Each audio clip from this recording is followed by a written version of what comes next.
Hi everyone, आज हम लोग डिस्कस करेंगे जीनोट फेज के बारे में।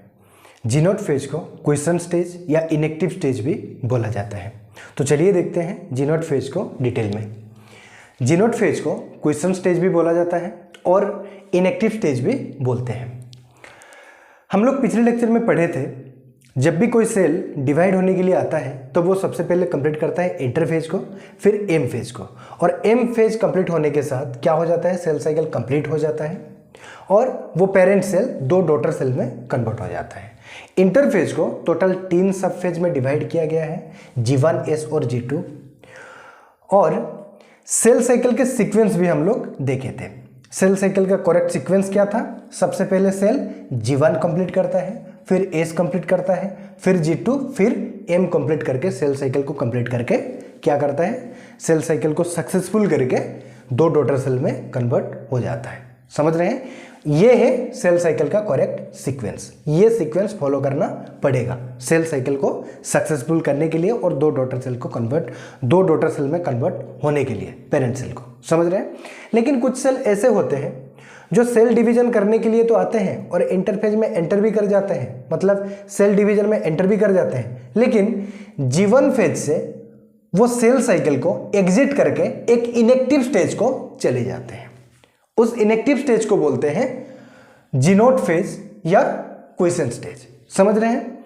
मतलब G1 फेज में एंटर कर जाते हैं सेल डिवीजन करने के लिए, लेकिन मन बना लेते हैं कि अभी बॉडी का रिक्वायरमेंट नहीं है, बॉडी नीड नहीं कर रहा है, हम लोग सेल डिवीजन नहीं करेंगे। समझ रहे हैं? तब वो क्या करते हैं, G1 से डिसाइड करके सेल साइकिल को एग्जिट करके एक इनएक्टिव स्टेज को चले जाते हैं। उस इनएक्टिव स्टेज को बोलते हैं जीनोट फेज या क्वेश्चन स्टेज। समझ रहे हैं? ये था जीनोट फेज का बेसिक। सेल साइकिल का पार्ट कौन कौन है, G1, S, G2 और M। वो G1 से डिसाइड करके एक अलग सा फेज में चले जा रहे हैं, एक इनएक्टिव स्टेज को चले जा रहे हैं, तो हम लोग क्या बोलेंगे, वो सेल साइकिल को एग्जिट कर गए। समझ गए? देखो फर्स्ट पॉइंट, अभी हम लोग डिटेल में हर एक पॉइंट को एनसीईआरटी का डिस्कस करेंगे। Not a part of cell cycle. सबसे पहला पॉइंट क्या है, जीनोट फेज सेल साइकिल का पार्ट नहीं है। सेल साइकिल का पार्ट कौन कौन है, G1, S, G2 और M। वो G1 से एग्जिट कर जाते हैं एक इनएक्टिव स्टेज को। मतलब हम लोग बोल सकते हैं कि वो सेल जो भी जीनोट फेज में एंटर करते हैं वो सेल साइकिल को एग्जिट कर जाते हैं। समझ रहे हैं? देखिए पढ़िए, not a part of cell cycle means we can say cell exit the cell cycle. G naught phase cell cycle का पार्ट नहीं है, इसलिए हम लोग बोल सकते हैं जो भी सेल जीनोट फेज में चले जाते हैं वो सेल साइकिल को एग्जिट कर जाते हैं। समझ गए? Second point, cells in this stage remain metabolically active. मतलब जीनोट फेज में जो भी सेल जीनोट फेज में जाते हैं वो जीनोट फेज में मेटाबॉलिकली एक्टिव रहते हैं। मतलब मेटाबॉलिक रिएक्शंस उनमें होता रहता है, मतलब वो लिविंग स्टेट में होते हैं लेकिन वो डिवाइड नहीं करते हैं। समझ रहे हैं? सेल्स इन दिस स्टेज मतलब जीनोट फेज में सेल्स मेटाबॉलिकली एक्टिव रहते हैं, मेटाबॉलिक रिएक्शंस उनमें होता रहता है, वो लिविंग स्टेट में होते हैं, बट नो लॉन्गर प्लोरीफेरेट। प्लोरीफेरेट मतलब डिवाइड। समझ रहे हैं?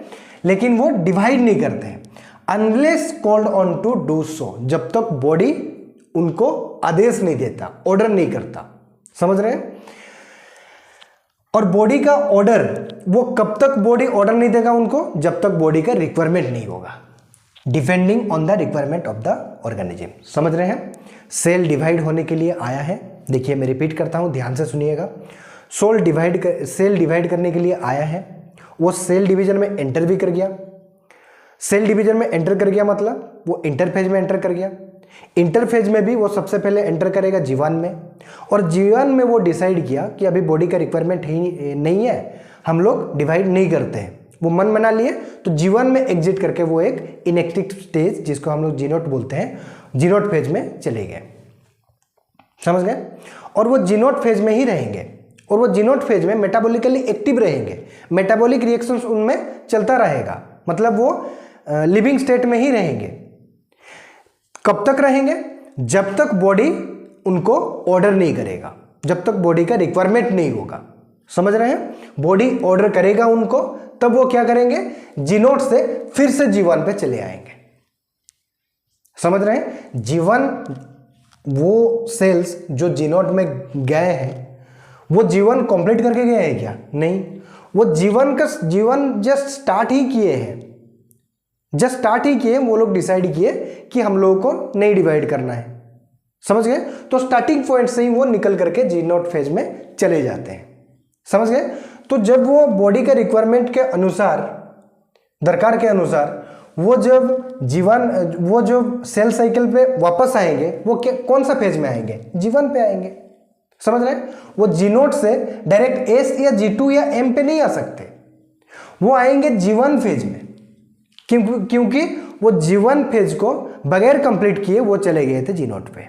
तो उनको तो जी1 कंप्लीट करना ही होगा ना। जी1 में मैक्सिमम वर्क होता है, जी1 में मैक्सिमम सेल ऑर्गेनेली का डुप्लीकेशन होता है। समझ गए?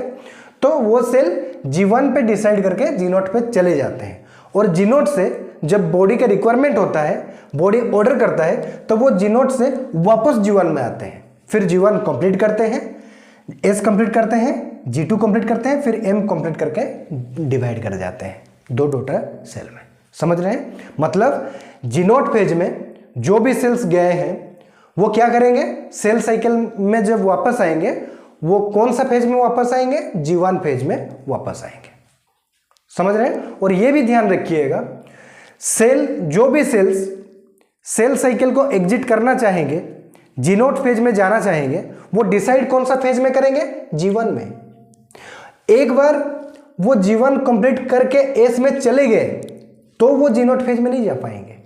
एस में आ गए मतलब जी1 कंप्लीट हो गया, मतलब एस में आ गए हैं मतलब उनको एस भी कंप्लीट करना पड़ेगा, जी2 भी कंप्लीट करना पड़ेगा, एम भी कंप्लीट करना पड़ेगा, और डिवाइड होना भी पड़ेगा। समझ रहे हैं? उनको डिसाइड करना पड़ेगा कि वो जी0 फेज में जाएंगे करके। कौन सा फेज में? जी1 फेज में। वो जी1 फेज में ही डिसाइड कर पाएंगे। वंस जी1 कंप्लीट हो गया तो वो जी0 में नहीं जा पाएंगे। आशा करता हूं समझ गए होंगे। कुछ सेल परमानेंटली एंटर कर जाते हैं जी0 फेज में। एग्जाम्पल है हार्ट सेल, नर्व सेल। मतलब ये एक बार जी0 में चले गए तो सेल साइकिल में वापस नहीं आएंगे, डिवाइड नहीं करेंगे, जितना बन गया बन गया। एक बार जी0 में चले गए तो वे परमानेंटली चले गए, ये वो डिवाइड नहीं करते। Heart cell, nerve cell. और कुछ सेल टेम्पोररीली भी जाते हैं, मतलब ओकेजनली भी चले जाते हैं। बॉडी के रिक्वायरमेंट के अनुसार वो क्या करते हैं, वापस सेल साइकिल में आते हैं और डिवाइड करते हैं। जैसे कि स्किन सेल। सपोज मैं बाइक में जा रहा हूं, गिर गया कहीं पे और हाथ मेरा रोड पे ऐसे घिस गया। सपोज ये मेरा स्किन वाला इतना पोर्शन मेरा चमड़ी उतर गया। समझ गए? तो क्या होगा, ये स्किन का सेल डिवाइड कर करके कुछ दिन में मेरा इंजुरी क्या कर देंगे, बॉडी ये वाला पोर्शन क्या करेंगे, फिल कर देंगे स्किन को। समझ रहे हैं? डिवाइड कर करके जितना भी इंजुरी पोर्शन था उसको क्या कर देंगे, फुलफिल कर देंगे स्किन सेल्स। मतलब इसका मतलब क्या है? इसका सिंपल सा मतलब यह है, जब तक इंजुरी नहीं हुआ था, इधर का मेरा चमड़ी नहीं उतरा था, तब तक क्या कर रहा था, इधर का स्किन सेल्स जी0 फेज में थे। जब इंजुरी हो गया, इधर का चमड़ी उतर गया, तब बॉडी को रिक्वायरमेंट फील हुआ, बॉडी ऑर्डर किया उनको कि अभी भाई अब लोग जरूरत है, आ जाओ अभी सेल साइकिल में डिवाइड करो, बॉडी का रिक्वायरमेंट है। तो वापस से ये क्या किए, ये जी0 से जी1 में आ गए, फिर एस जी2 एम करके ये सेल साइकिल को कंप्लीट करके ये क्या किए, डिवाइड किए, और डिवाइड करते ये स्किन सेल को फिलअप कर दिए। जितना भी पोर्शन उतरा था उसको क्या कर दिया, फुलफिल कर दिए। समझ गए? समझ रहे हैं ना? जब तक यहाँ पे इंजुरी नहीं आया था तब तक स्किन सेल्स क्या कर रहे थे, जी0 फेज में थे, इनएक्टिव स्टेज में थे। इनएक्टिव स्टेज में, जी0 फेज में सेल डिवाइड करता है क्या? नहीं, इसलिए तो उनको बोलते हैं इनएक्टिव स्टेज। ये जी0 फेज में थे, लेकिन जब यहाँ पे इंजुरी हुआ तब बॉडी का रिक्वायरमेंट हुआ और वो उनको ऑर्डर किया, तो वापस से वो सेल साइकिल में आके जी1 फेज में आके G one S G two M complete करके सेल साइकिल कंप्लीट करके डिवाइड करने शुरू कर दिए और स्किन सेल को फुलफिल कर दिए। समझ रहे हैं? तो टू रिप्लेस मैक्सिमम केस में डेड सेल को फुलफिल करने के लिए, रिप्लेस करने के लिए इंजुरी केस में क्या देखने को मिलता है, जी नॉट फेज से वापस से सेल कहाँ आ जाते हैं, G1 में आ जाते हैं, सेल साइकिल कंप्लीट करते हैं। समझ रहे हैं? मतलब कुछ सेल्स ऐसे हैं जो परमानेंटली चले जाते हैं जी नॉट में, जैसे कि हार्ट सेल, नर्व सेल, और मैक्सिमम सेल टेम्पोररीली जाते हैं, ओकेजनली चले जाते हैं, वो वापस आ सकते हैं, जैसे कि skin cell to replace dead cell due to injury. Injury के द्वारा जितना भी सेल्स डेड हो जाते हैं उनको रिप्लेस करने के लिए टेम्पोररीली जो भी सेल्स चले गए थे जी नॉट फेज में, वो वापस से आके क्या करते हैं, सेल साइकिल कंप्लीट करते हैं और डिवाइड करते हैं। समझ गए? आशा करता हूं समझ गए होंगे। एनिमल्स के केस में डिप्लॉयड सेल्स में ही माइटोसिस देखने को मिलता है। इंपॉर्टेंट पॉइंट ध्यान रखिएगा, एनिमल्स के केस में माइटोसिस ओनली डिप्लॉयड सेल्स में ही देखने को मिलता है, लेकिन कुछ एक्सेप्शंस होते हैं, जैसे कि मेल हनी बी जिसको ड्रोन बोलते हैं, यह हैप्लॉइड होता है, लेकिन इसमें भी माइटोसिस देखने को मिलता है। ध्यान रखिएगा, मेल हनी बी जिसको ड्रोन बोलते हैं, ये हैप्लॉइड है, लेकिन इसमें क्या देखने को मिलता है, माइटोसिस देखने को मिलता है। लेकिन मैक्सिमम केस में एनिमल्स में ऑलवेज क्या देखने को मिलता है, डिप्लॉयड सेल में ही माइटोसिस देखने को मिलता है। और प्लांट्स के केस में माइटोसिस हैप्लॉइड सेल में भी देखने को मिलता है, डिप्लॉयड सेल में भी देखने को मिलता है। समझ गए? देखिए यहाँ पे मैं एक क्वेश्चन लिखा हूं यहाँ पे, in which phase of interphase cell decide whether it divide और नॉट। कौन सा फेज में सेल डिसाइड करता है कि वो डिवाइड करेगा कि नहीं करेगा। इसका सिंपल सा मतलब यह है, कौन सा फेज में सेल डिसाइड करता है कि वो जी नॉट फेज में जाएगा कि नहीं, वो डिवाइड करेगा कि नहीं। समझ रहे हैं? वो फेज है G1 फेज। यहां पे मैं बता चुका था, सेल को डिसाइड करना पड़ेगा G1 फेज में ही। वंस वो G1 कंप्लीट करके S में चला गया तो वो जी नॉट फेज में नहीं जा पाएगा। सेल को डिसाइड करना होगा G1 फेज में ही कि वो डिवाइड करेगा कि नहीं, वो जी नॉट फेज में जाएगा कि नहीं। तो आंसर है G1 phase. But once it enter into S then it must has to divide. समझ गए? वंस वो S फेज में चला गया तो उसको डिवाइड करना ही पड़ेगा। यहां पे हम लोग सेल साइकिल का डायग्रामेटिक व्यू देखेंगे। सेल क्या करता है, इंटरफेज करता है, मतलब ये G1 फेज, वो G1 भी करता है, S भी करता है, G2 भी करता है, और G1 S G2 को मिला करके क्या बोलते हैं हम लोग, इंटरफेज। तो यहां से लेकर के यहां तक क्या है, इंटरफेज है। समझ रहे हैं? और G1 में मैक्सिमम वर्क होता है, मैक्सिमम सेल ऑर्गेनेली का डुप्लीकेशन होता है, इसलिए देखिए इंटरफेज का टोटल ड्यूरेशन ऑफ इंटरफेज का मैक्सिमम एरिया कवर किया है G1, फिर S, फिर मिनिमम टाइम खर्च होता है ड्यूरेशन ऑफ इंटरफेज का कहां पे, G2 में, इसलिए सबसे कम एरिया घेरा हुआ है G2। डायग्राम समझ रहे हैं? तो यहां से लेकर के यहां तक क्या है, इंटरफेज है, G1 S G2, और ये है M फेज, इतना पर्सन है M फेज। समझ गए? और M फेज डिफरेंट सबफेज में डिवाइड होता है, किया गया है, आप लोगों को पता है, प्रोफेज, मेटाफेज, एनाफेज, टेलोफेज, और साइटोकाइनेसिस भी होता है यहाँ पे M फेज में कंप्लीट होता है। समझ गए?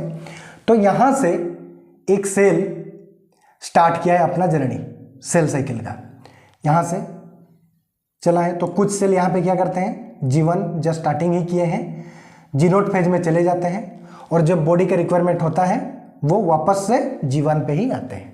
कुछ सेल परमानेंटली रुक जाते हैं, लेकिन कुछ सेल जी नॉट पे चले जाते हैं G1 से, G1 के स्टार्टिंग जस्ट स्टार्ट ही किया है, यहाँ से चले जाते हैं G1 जी नॉट पे, और बॉडी के रिक्वायरमेंट के अनुसार जब बॉडी ऑर्डर करता है तो वापस से वो आ जाते हैं G1 में ही। समझ रहे हैं? ये बात ध्यान रखिएगा। और जी नॉट फेज ये सेल साइकिल का पार्ट नहीं है, मेटाबॉलिकली एक्टिव रहता है लेकिन वो डिवाइड नहीं करता है, इसलिए जी नॉट फेज को बोलते हैं इनएक्टिव स्टेज। समझ रहे हैं? तो यहां से शुरू किया है ऐसे सेल, एक सेल डिवाइड करना, ये चल रहा है चल रहा है चल रहा है, यहाँ पे G1 कंप्लीट हो गया, यहाँ पे S कंप्लीट हो गया, यहाँ पे G2 कंप्लीट हो गया, और G2 कंप्लीट होने के साथ इंटरफेज कंप्लीट हो गया है।